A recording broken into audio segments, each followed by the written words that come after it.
Let's talk about the CYK algorithm. The idea behind the CYK algorithm is it basically checks whether or not a string is in the language of a grammar. Because sitting there and trying various parse trees can be very tedious, this can give you a definitive answer for yes or no. Note that it assumes the grammar must be in Chomsky normal form, so if it's not, you'll have to convert it first, and we've already covered how to do that in previous videos. So, suppose that W is a string of characters of length n. We're going to define some sets xij. So our base case, the sets xii are all non-terminal symbols that can directly produce just the character ai by itself. And the step case, xij, is all non-terminals a, such that a produces bc, and b is from xik, and c is from xk plus 1j, for some k between I and j. So the formal definition is quite difficult to understand, but the idea is that this set here is going to contain all symbols that produce the substring of this whole string from I to j. And how is it defined? It's, suppose we're talking about x15, so we're looking at all non-terminals that can produce the string a1 up to a5. What's going to be all non-terminals that have a production of this form, a goes to bc, where b is some section on the start of the string and c is what's left over. And then where do these two symbols come from?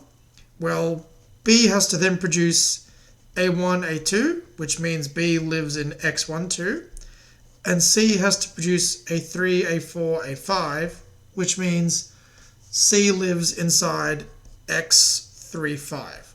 So that's the idea. We basically get this splitting, right? I can take this string and find some split such that b produces one half, c produces the other half, and we have a production rule of this form. So the CYK algorithm is a methodical way that you can find all the strings, all the symbols that drive a particular string. So let's do an example. I've got some grammar here, and I want to check, is this string in the language? That is to say, is the starting symbol a member of x15? So we'll draw out the table, and we have to find each of these sets by computing them. So let's look at the bottom row. We have by definition that each xii is just symbols that can directly produce ai. So we place all the tokens in the string at the bottom, and then we write out sets of variables that can generate them. So what sets of variables are there that can directly produce a after only using one production rule? Well, it looks like only capital A, right? So that means we have to write a capital A here, and the same for these two. And then what non-terminals can produce B? Well, it's capital B. So that means the only ones that work are going to be capital B, and there's no others. Okay, so how do we produce the next row? Well, I need to find all variables that can produce AA.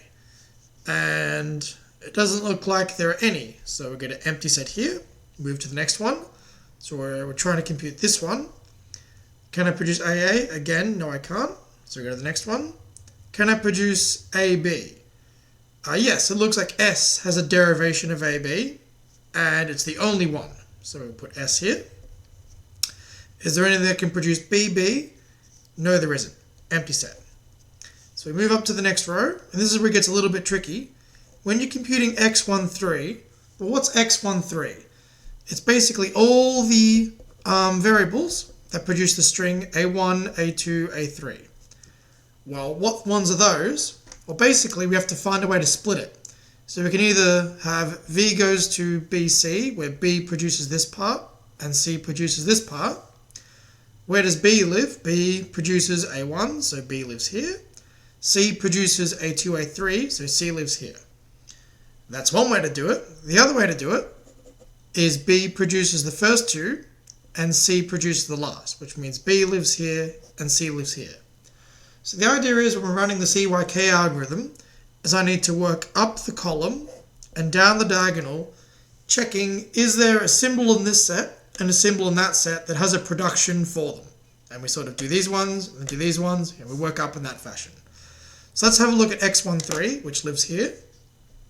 Well, empty set's no good, empty set's no good, so immediately that one's just the empty set. Let's look at this one. Is there something that produces an A followed by an S? No, there isn't. So we get empty set. Move to the next one. Well, empty set's no good, there's nothing contained there. Is there something that produces SB? Yes, X produces SB, and it's the only one. So we put X here. And that's that row completed. The rows get one shorter each time. So now we're having a look at X14. So again, up the column, down the diagonal. Empty set's no good. Empty set, so we get nothing. Move to the next one. Is there something that produces AX? Yes, S produces AX, and S1 produces AX. So we have a set containing both S and S1. Is that the only ones? Empty set, empty set B. Yes, it is the only ones. And move up to the last cell. Is it something that produces AS, or is it something that produces AS1? AS can't be done, but AS1 can be done, and it's S. Anything else? Empty set, empty set, empty set. Yes, that's the only one. The algorithm terminates at this point, and because S is in the top set, X15, that means this string here is indeed a member of the language. That's how the CYK algorithm works.